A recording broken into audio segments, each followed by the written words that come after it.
नमस्कार, मैं हूँ मनविंदर। आप सभी राष्ट्रवादियों का एमबीएन नेटवर्क में बहुत स्वागत है और मेरे साथ जुड़ चुके हैं आपके चिरपरिचित संदीप सिंह जी।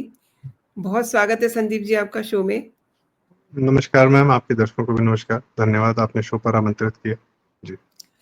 संदीप जी, ये बताइए, जस्टिस यशवंत वर्मा के घर से जो कैश मिला है, अब ये पूरा मामला सुप्रीम कोर्ट पहुंच चुका है और आगे अब आप क्या देख पा रहे हैं? मैम, एक तो देखिए, कैश मिला है या नहीं मिला है इसकी जांच स्वयं सुप्रीम कोर्ट कर रहा है। हम कोई नहीं होते हैं या कहने वाले। राख मिली है, घर के बाहर कुछ राख उड़ रही थी, ऐसा कुछ लोगों ने बताया। एक नोट उड़ वीडियो भी रहे रिलीज किया है सीजीआई से। हाँ, जी, वो जले जी, हुए नोट। और एक वीडियो रिलीज हुआ। मैं फैक्ट्स की बात करूंगा जी, कि यशवंत वर्मा जी के घर के जो स्टाफ क्वार्टर था, जो बाहर का कमरा था, ऐसा बताया जाता है कि उसी कमरे के अंदर का वीडियो है। वो वीडियो कहाँ का है, ये यशवंत वर्मा जी कह रहे हैं कि भाई साहब, हमें क्या पता किस कमरे का वीडियो है। ठीक है, खैर। पर आज एक ऑर्डर आया कि सुप्रीम कोर्ट ने कहा कि इनके घर का वो वाला कमरा सील कर दो। ठीक है भाई, 13 दिन हो गए, 13 दिन बाद आपने सील कर दिया है, चलो ठीक। जब जागो तभी सवेरा। दूसरा मैटर है कि हाई कोर्ट के चीफ साहब जब ये खबर इन लोग को मिली थी 14 तारीख को जो भी था, तो वहां पर पुलिस जब आई तो इनके पीए साहब ने या चपरासी वगैरह ने भी कह दिया कि जाओ, पुलिस वालों को बोल दिया जाओ कल आना, जाओ। जब आग ओके, वाग लगी, बुझा दिया, तो उसके बाद बोल दिया कल आना। तो अगले दिन शाम के 5 बजे पहुंचे, जो भी था कुछ हटा दिया, वhatever। ये सब ये वो चिट्ठी में सारी पब्लिक डोमेन में है जो जस्टिस यशवंत वर्मा जी ने खुद लिखी हैं, और सुप्रीम कोर्ट सामने जो सीजीआई है उन्होंने जो जांच वाच कर रहे हैं, उनकी जो चिट्ठी पत्री जो पब्लिक हुई है उसमें ये सारी बातें।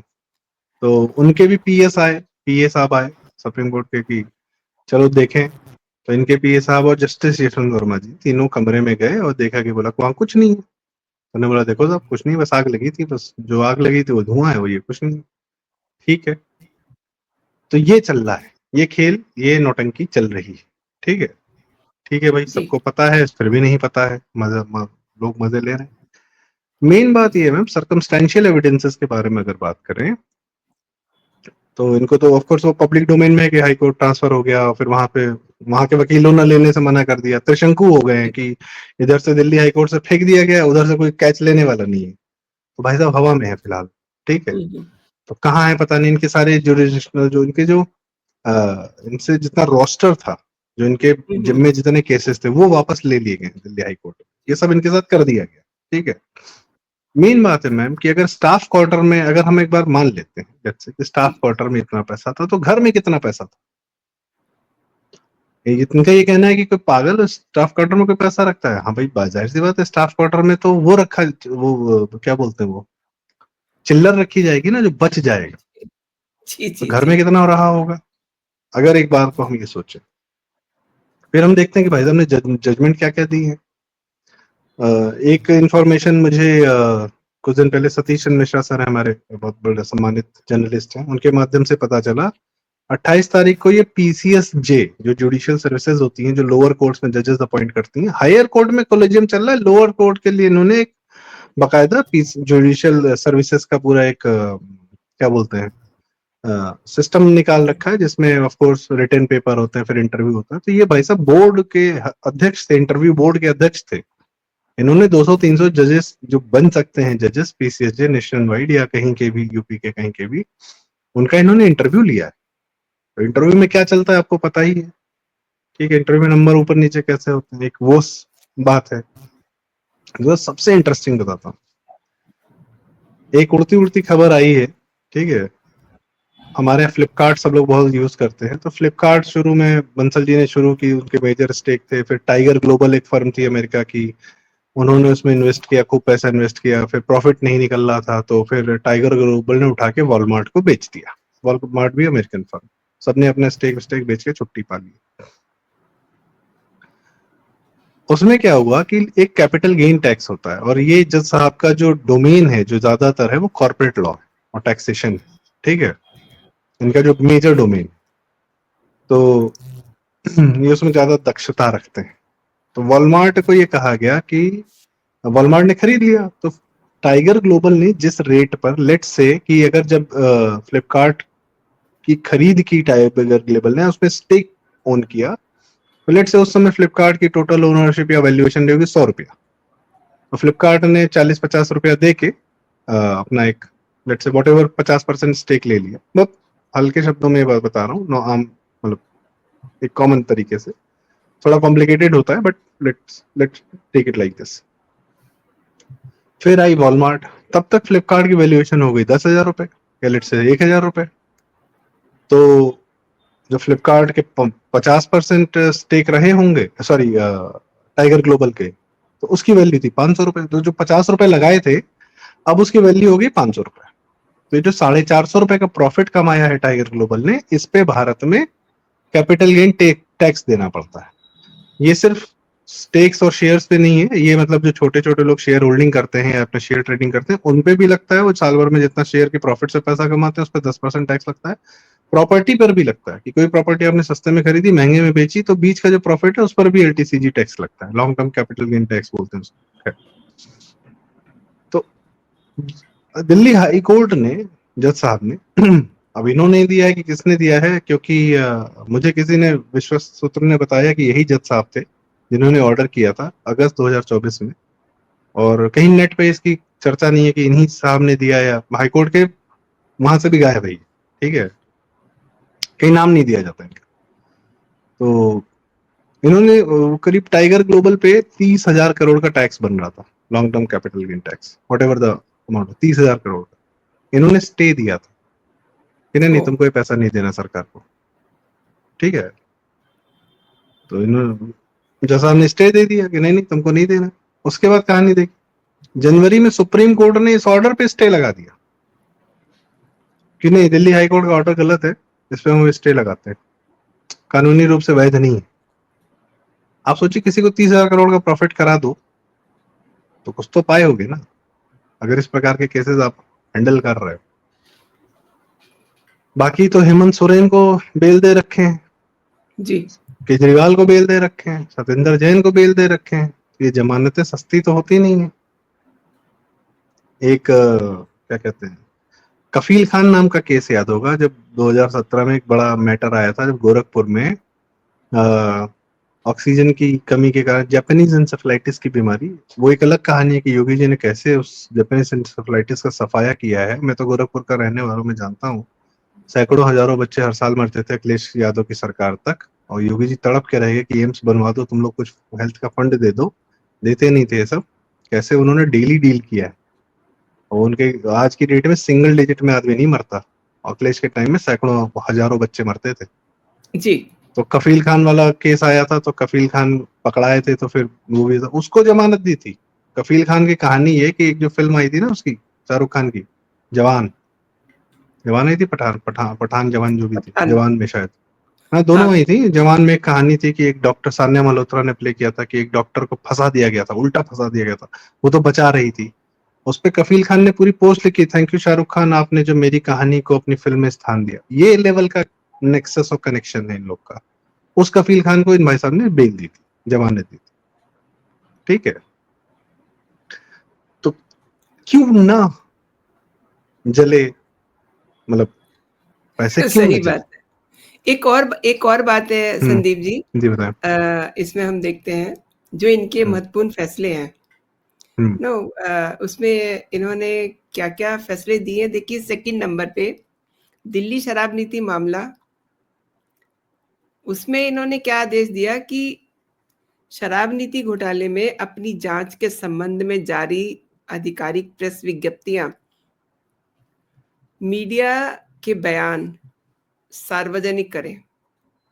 ईडी को दिया है ये, जी, ईडी जांच कर रही है, और हाँ, ईडी को आदेश दे रहे हैं कि आप अपनी सारी जो भी हाँ, प्रोसीजर कर रहे हैं उसको सार्वजनिक करिए।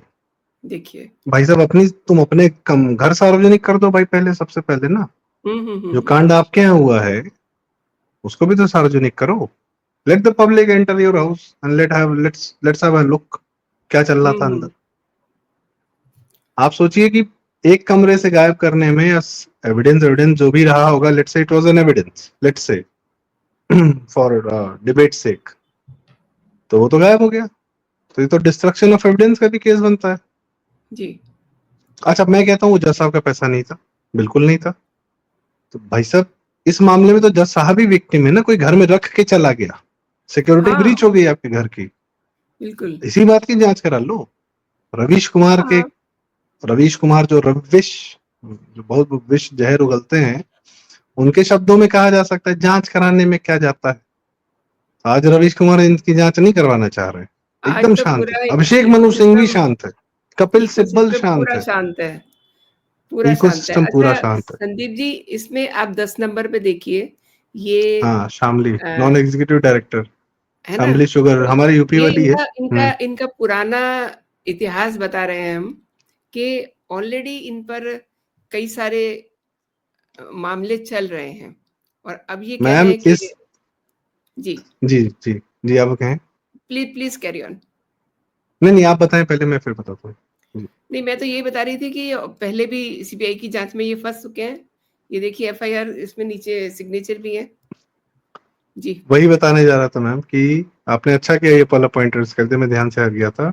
हम्म। इस कंपनी में धांधलेबाजी के आरोप थे, शुगर मिल में। ये भाई साहब नॉन एग्जीक्यूटिव डायरेक्टर थे, सब पे एफआईआर हुई, इन पे नहीं हुई, क्योंकि ये जज, जितने नाम आपने देखा है ना, सब पे एफआईआर हुई थी, सबकी जांच हुई, इनकी नहीं हुई थी। दूसरा, अखिलेश यादव का बयान आपने सुना इनके बारे में? जी जी, बताइए अखिलेश दर्शकों को यादव से, जरूर। अखिलेश यादव से पूछा गया कि एक जज साहब के यहाँ इतना पैसा मिला, अखिलेश यादव कह रहे हैं आप लोग समझ नहीं रहे, हो सकता है किसी ने उधार दिया हो, हंसिए मत, किसी ने उधार दिया हो सकता क्या है। बात है, क्या बात कारण है। क्या है? अखिलेश यादव की सरकार में भाई साहब एडवोकेट जनरल थे, सरकार के वकील थे, जी उत्तर प्रदेश सरकार के एडवोकेट जनरल थे यशवंत वर्मा जी, अखिलेश यादव की सरकार में। उसके बाद जी इलाहाबाद हाई कोर्ट के जज बने, फिर सीजीआई साहब आए, चंद्रचूड़ साहब, तो उनको दिल्ली हाई कोर्ट ले गए, वहां पे नंबर 2 का जज बना दिया। मतलब खटाखट प्रमोशन, ये लो बिल्कुल। प्रमोशन, ये लो प्रमोशन, ये लो प्रमोशन। और अभी भी मेन सवाल यही है कि अगर आउट हाउस में इतना पाया गया तो घर के अंदर कितना होगा। अब सबसे बड़ा सवाल तो यही है। और जेपी नड्डा जी का भी एक बयान आया है कि वो इस पूरे मामले में सभी दलों के साथ बातचीत करेंगे, क्योंकि संसद में जो गतिरोध चल रहा है, ताकि उसको इवन किया जा सके, खत्म किया जा सके। वैसे आपको लगता है कि विपक्ष इसमें सहयोग करेगा?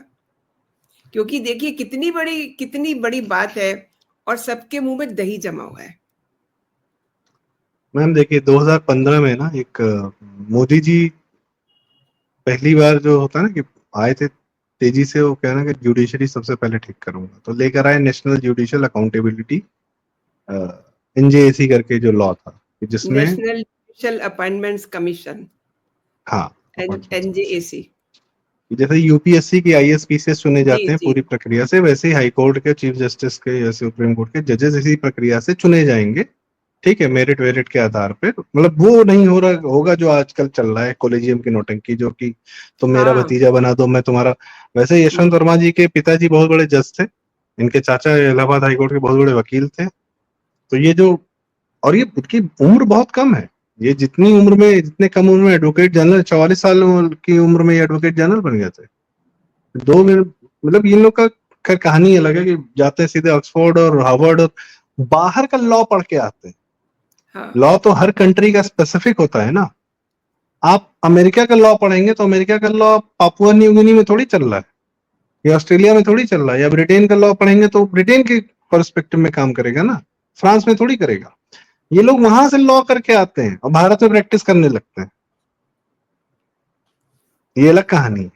जी अगर कोई आदमी जानवरों का डॉक्टरी की पढ़ाई करे और लगे इंसान का इलाज करने, या इंसान पे करे, और मगर मेरा इंसान की दिल कार्डियक सर्जन हो, तो क्या हाथी के दिल का इलाज कर देगा क्या? तो ये जी। लोग का अलग सीन चल रहा है। ठीक है, एक्सपर्ट किसी के कहीं और पढ़ के आते हैं, सीधे बाहर से आते हैं। तो एनजेएसी आया था इसी सब नौटंकी को खत्म करने के लिए, कि भाई जी भतीजावाद नहीं चलेगा, जो कहानी चलती है कि 200-250 परिवारों में ही जुडिशरी की आपस में घुमाई हो रही है। और एक कारण और अभी मैं बताऊंगा उस पे कि इलाहाबाद हाई कोर्ट के बार एसोसिएशन ने क्यों ये टिप्पणी की कि हमारा इलाहाबाद हाई कोर्ट जो है कूड़ेदान नहीं है, ऐसे इनको ऐसे मत फेंको, जी जी उस जी। पर भी आता हूँ मैं। ठीक है, एनजेसी आया था, एनजेसी को कांग्रेस ने भी और बीजेपी ने, दोनों ने लोकसभा से सर्वसम्मति से पास किया। मतलब एकमात्र बिल रहा होगा मोदी सरकार में जिसमें कांग्रेस भी सहमत थी कि हाँ भाई ये वाला पास करो। जजेस की अपॉइंटमेंट आपस में नौटंकी ये लोग कर रहे हैं, ये नहीं चलेगी, जो कि उसी कांग्रेस के कार्यकाल में कॉलेजियम सिस्टम बनाया था इन लोगों ने 1994 में। तब कांग्रेस की सरकार कुछ नहीं कर पाई थी नरसिम्हा राव जी की, क्योंकि बेचारे कमजोर थे और गठबंधन की सरकार लेकिन चला तब रहे थे, तब झामुमो का नौटंकी चल रहा था। सुप्रीम कोर्ट ने बहुत बड़ी टिप्पणी कर दी थी ना उस पे, आपको याद होगा। सुप्रीम कोर्ट ने उड़ा दिया था, कहता हम नहीं मानते, उड़ा ही जाओ दिया था बाहर उनको, जाओ। सही कह रहे हैं। सुप्रीम कोर्ट ने कहा हम नहीं मानती है। जी लोकसभा को सुपरसीड कर दिया गया था, संसद को सुपरसीड कर दिया सुप्रीम कोर्ट ने। यहाँ सुप्रीम कोर्ट के आदेशों को राजीव गांधी ने सुपरसीड करके सावानों वाला कानून बनवाया था। यहाँ उल्टा हो गया जी कि संसद के द्वारा बनाए हुए कानून को, जो कि सर्वोच्च है, उसको सुप्रीम कोर्ट ने बोला हम नहीं मान ले, जाओ। और जबकि कॉलेजियम का संविधान, सुप्रीम कोर्ट का काम क्या है, हम लोग सिविक्स पढ़े हैं, सुप्रीम कोर्ट के बारे में कहा जाता है कि संविधान की कस्टोडियन है। जो संविधान में लिखा है आप उसके कस्टोडियन। संविधान में कॉलेजियम का नाम नहीं है, इनका कॉलेजियम से पूरा सीन चल रहा है। मतलब संविधान के बाहर से इन्होंने अपने आप को अपॉइंट कर दिया है, कोई दिक्कत नहीं। असंवैधानिक है कि नहीं है, एक और कानून, एक इंटरनेशनल लेवल पे एक कानून, जब कानून पढ़ाया जाता है उसके बेसिक कुछ फंडामेंटल्स होते हैं कि आप स्वयं अपने केस में जज नहीं हो सकते। जी यहाँ पे सुप्रीम कोर्ट जुडिशरी अपने ही केस को खुद ही देख लेती है सब। मतलब कि हम ही अपॉइंट करेंगे, हम ही सैलरी डिसाइड करेंगे, हम ही सब कुछ करेंगे, और कोई तीसरा हमको बोलेगा नहीं कुछ। और बाकी हम तो देश के साथ खेलेंगे चाहे नहीं खेलेंगे, वो एक अलग कहानी चल रही। मैं बता रहा था इलाहाबाद हाईकोर्ट, तो एनजेसी का बिल आया था, कमीशन आया था, तो वो मोदी जी को बहुत पहले से ध्यान में है कि भाई एक बार तुम लोग खेल चुके हो। और जुडिशियल अकाउंटेबिलिटी में सबसे ज्यादा जरूरी है, क्योंकि because judiciary has become the first refuge of all these scoundrels. बिल्कुल। इलाहाबाद हाईकोर्ट के 10 हाईकोर्ट जजेस ने अतीक अहमद के केस में खुद को रिक्यूज कर लिया था, हटा लिया था कि हम अतीक अहमद की सुनवाई नहीं करेंगे। तुम इलाहाबाद हाईकोर्ट थे, देश की सबसे बड़ी हाईकोर्ट हो, सबसे ज्यादा जिले यूपी के आप हैंडल करते हो, सबसे ज्यादा केसेस आप हैंडल करते हो। आपकी नाक के नीचे नहीं, आपकी आंख के सामने अतीक अहमद ने इलाहाबाद पे कब्जा कर लिया था। एक सिपाही को मार के उसकी आज लाश की खाल खींच के अखिलेश जी टांग को दिया था। आप लोग ने स्वतः संज्ञान नहीं लिया कि आपके इलाहाबाद में क्या नौटंकी चल रही है। अतीक अहमद ने जितने कब्जे किए उसी इलाहाबाद में किए, जी जी आपकी आंख के सामने किए। किसी की हिम्मत नहीं हुई एक शब्द बोल दे। और ये जज इसीलिए साहब तो लोग अखिलेश हमारी जी को बाकी इतनी जनता का प्रॉब्लम हो फैसला रही है करते ना। हैं। आपने अभी जिक्र किया, अखिलेश जी को इतनी जो प्रॉब्लम हो रही है इसीलिए हो रही है ना। अखिलेश जी को तो क्यों नहीं प्रॉब्लम होगी भाई, सारे जब जज साहब ही जो हैं इनके वकील रहे हैं, पुराने यार रहे हैं, तो भाई कभी अखिलेश फंसेंगे। भाई अखिलेश को क्लीन चिट मिल गई ऐसे अधिक संपत्ति के मामले में। बाप चलते थे साइकिल पे, इटावा मैनपुरी में, मैनपुरी के नाम के गांव में चलते थे साइकिल पे। वीपी सिंह ने दस्यु उन्मूलन, डाकू उन्मूलन कार्यक्रम चलाया 81 में, तो भागे साइकिल से, तो चौधरी चरण सिंह के यहाँ पे जाके पहुंचे दिल्ली में, तब जाके जान बची। शिवपाल यादव 3 दिन खेत में छुपे रहे। दयानंद पांडे जी सिलसिलेवार तरीके से लिखा है उन्होंने। और शिवपाल यादव की उंगली तोड़ी पुलिस ने, कि इसको मार तो नहीं सकते हैं, इसको छोड़ने का ऑर्डर आ गया है, लेकिन उंगली जरूर तोड़ेंगे। और मुलायम सिंह यादव धीरू भाई मानी भी नहीं थे कि एक ही जीवन में व्यापार करते करते अपना जीवन जो इतना बढ़िया ले गए। कोई व्यापार थोड़ी किया है। पर मुलायम सिंह यादव का लड़का प्रतीक यादव, अखिलेश का सौतेला भाई, वो लैम्बोर्गिनी चलाता है नीले कलर की लखनऊ में। लैम्बोर्गिनी चलाता है 5 करोड़ की गाड़ी। मैंने कितनी बार अपनी आंख से देखा है। और शहर की लैम्बोर्गिनी एकमात्र तो लैम्बोर्गिनी है। शहर के बड़े बिल्कुल। बड़े रईस ब्रह्मोस मिसाइल बना रहे हैं लोग यहाँ पे, और कितनी बड़ी बड़ी कंस्ट्रक्शन कर रहे हैं, कितनी बड़ी बड़ी कंपनीज है मैम, लखनऊ की ही हैं, कानपुर की बहुत बड़ी कंपनीज हैं। उनके बच्चे लैम्बोर्गिनी नहीं चलाते, उनके बच्चे जगुआर नहीं चलाते। इनका बेटा जो है लैम्बोर्गिनी चला रहा है, और उसके बाद आय से अधिक संपत्ति में क्लीन चिट पा रहे हैं। तो क्लीन चिट दे कौन रहा, और केसेस टांग के कौन रखा है? सर्कमस्टेंशियल एविडेंसेस हैं, इनके वो केस कौन लड़ रहा? एडवोकेट सही कह जनरल रहे बना लो, लड़ लो। अखिलेश यादव के, आपको पता है केजरीवाल का चल रहा है नौटंकी की, इसने सीएजी की रिपोर्ट्स नहीं प्रस्तुत की सामने, और एक एक सीएजी रिपोर्ट जो है मैडम सामने ला रही हैं। अखिलेश यादव ने 93,000 करोड़ रुपए का जो है सीएजी ने रिपोर्ट निकाली थी कि बाबू ये पैसा गया कहाँ, कहाँ खर्चा किए हो ये तो बता दो। दे नहीं पाया, ये पैसा गया कहाँ? अखिलेश यादव के टाइम का है, केस चल रहा। आपने अखिलेश जी अब का जिक्र किया तो अभी तो बहुत सारी प्रॉब्लम उन पे आई हुई है। बर्क साहब को जो है तमाम सारे नोटिस सर्व हो गए हैं, उनको पेश होना है। तो अब इनकी तो इसलिए जान भी अटकी हुई है ना कि ये सब लोग जो ऐसे पकड़े जा रहे हैं जो इनके बहुत मददगार थे। मैम मददगार अखिलेश यादव पे डबल गाजगिरी पड़ी है कि वोटर इनका जो मुस्लिम वोट बैंक है वो कह रहा है कि भैया हमें बचाओ, बाढ़ आ रही है, हमारे लिए नाव लेके आओ। अखिलेश कह रहे हैं कि भाई कुछ नहीं कर पाऊंगा मैं इस समय, तैरना सीख ज्यादा ले। करूंगा तो मैं भी नाप दिया जाऊंगा। हम्म। अखिलेश कुछ नहीं कर सकते उनके लिए। भाई तुम, अच्छा तुम मस्जिद में बैठ के ट्रांसफार्मर लगा के बिजली घर बना के पूरे मोहल्ले को बिजली सप्लाई कर रहे हो, 2-2.5 करोड़ की बिजली जो है तुम ऐसे ही चोरी करके बैठे हुए हो, तो तुमको कौन बचा लेगा यार? लेकिन था क्या, मुसलमानों का एक ये तंत्र था कि मैं मुस्लिम वोट बैंक और जुडिशरी, अब मैं क्या बोलूं, लोग कह सकते हैं कि जुडिशरी के दिल में भी मुसलमानों के लिए बहुत दर्द उतर आता है। आज सुप्रीम कोर्ट का एक बयान आया है कि अरे बुलडोजर एक्शन देख के हमारी अंतरात्मा कांप रही है। क्यों क्यों कांप रही है भाई? अंतरात्मा क्यों कांप रही है भाई? बुलडोजर अगर हो रहा है, मुसलमानों पे चल रहा है, रोहिंग्या पे जब चलना शुरू हुआ था हल्द्वानी में, सबसे पहले तुमने स्टे दिया। जमाते इस्लामी जो है पहुंच गई कोर्ट, सुप्रीम कोर्ट ने स्टे दिया जहांगीरपुरी में जब बुलडोजर चल रहा था। फिर सुप्रीम कोर्ट का एक बयान यह आता है कि रोहिंग्या को तो भी आपको पालना पड़ेगा, उनको एजुकेशन देनी पड़ेगी। क्यों? जो पाकिस्तान से हिंदू आए उनके लिए तो तुम्हारी छाती में कोई दूध नहीं उतरा। तो रोहिंग्या के लिए क्या है?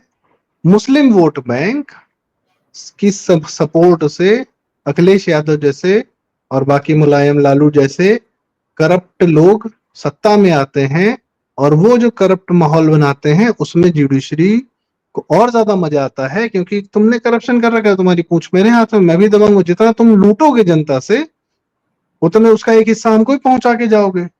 जी। उस तंत्र को बनाए रखने के लिए मुस्लिम वोट बैंक के सपोर्टर बन जाते हैं, और जमात इस्लामी का हर केस तत्काल बेसिस पे यूं सुन लेते हैं। सही। सिब्बल और सिंघवी जो है जमानत दिलवा देते हैं, स्टे दिलवा देते हैं। बिल्कुल। योगी जी का जीनियस यही है कि इतना कानून पक्का करके भेजते हैं कि तुम उंगली नहीं रख सकते हो। पुलिस ने थोड़ी तोड़ा है तुम्हारा घर, वो तो नगर निगम तोड़ रहा है। उसकी नियमावली है कि अगर सरकारी जमीन पर कब्जा कर रखे हो तो उसके लिए तो नोटिस भी नहीं देना है। सरकार ने बताया कि भाई साहब ये रही सरकारी जमीन का कागज, इनका घर बना हुआ है, गिरा उसको हटाओ। पूरा पूरा कॉलोनी अकबर नगर खाली कराए यहाँ पे, पूरी सरकारी जमीन थी सिंचाई विभाग की। और किसी को ऐसा नहीं, सर मुसलमानों का अंसल्स की जमीन नहीं छोड़ी, दिल्ली के बहुत बड़े बिल्डर थे, वो भी सरकारी जमीन कब्जा जा रहे थे। लखनऊ की बात है, अतीक अहमद का जब पूरा साम्राज्य संदीप जी गिराया। जी मैम। ये बताइए, जगदीप धनखड़ जी ने भी यही बात की है, और आम जो एक भारत का नागरिक है उसके दिमाग में भी ये बात आ रही है कि यही मामला अगर किसी नेता, अधिकारी या किसी उद्योगपति के साथ होता तो इमीडिएट एक्शन होता।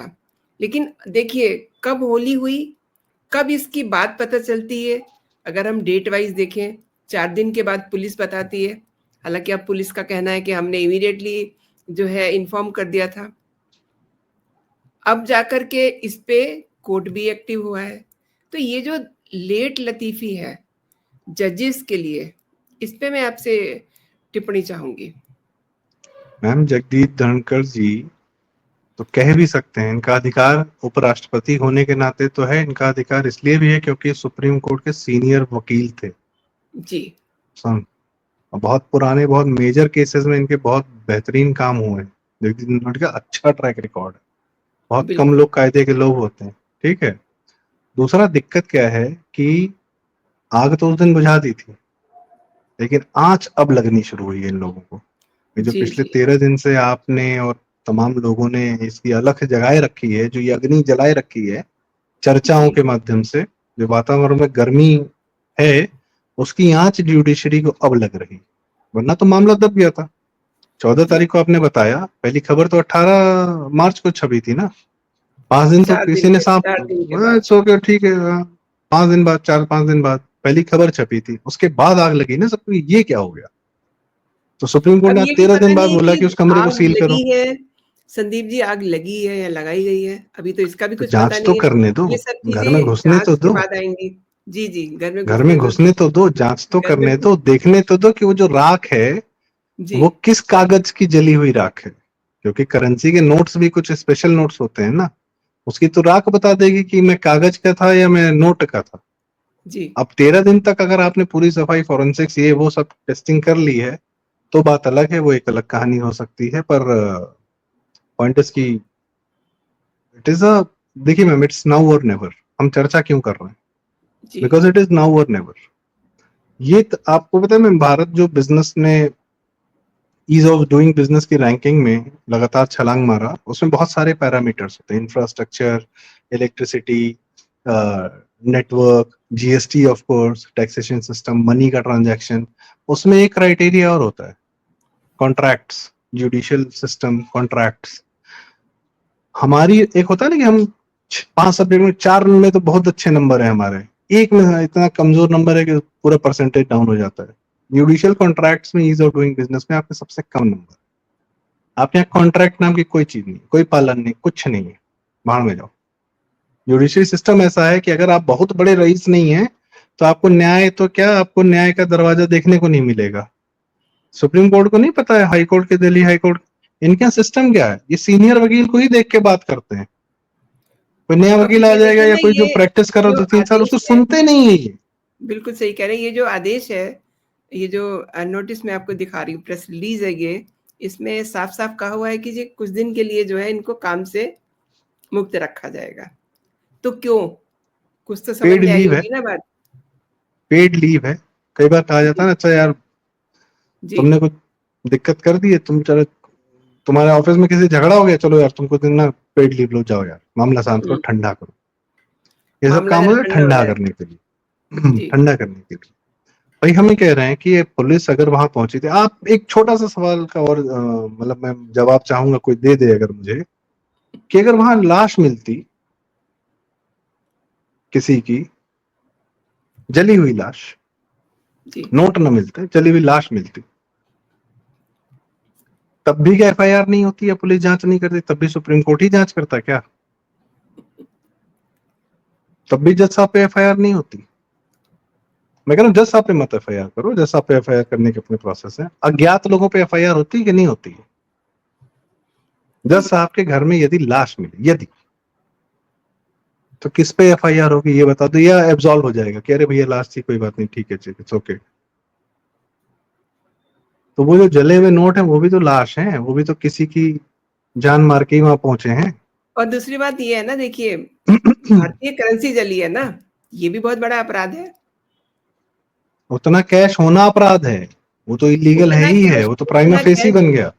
उतना कैश होना अपराध है, प्लस भारतीय करेंसी जलाई गई है, जहाँ जली है, जैसे भी मतलब, क्योंकि जो वीडियो है उसमें कुछ लोग वीडियो बना रहे हैं और कह रहे हैं कि लीजिए महात्मा गांधी जल गए।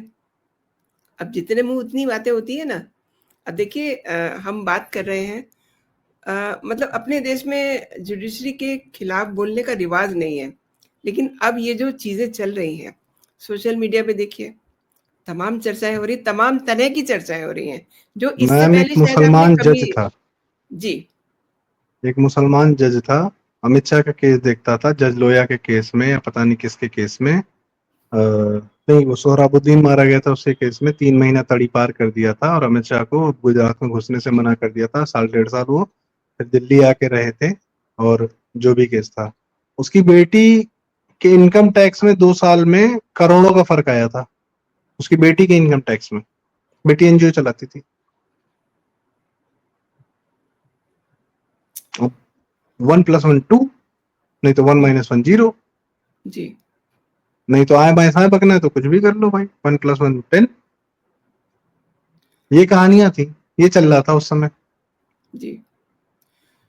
संदीप जी, तो आपने मेरे जी दर्शकों को कई महत्वपूर्ण विषयों पे जानकारी दी और मेरे शो के लिए आपने समय निकाला, और मेरे दर्शक आपका इंतज़ार भी करते हैं कि संदीप जी आएँ और शो में नहीं मैम, हिस्सा इतनी लें। इतनी अभी नहीं है, कोशिश करते हैं, दर्शकों दर्शकों के जी, जी। कारण ही हम हैं, वो सुनते हैं तो हमारे प्रयास बिल्कुल, रहता है कि हम। बिल्कुल। जी।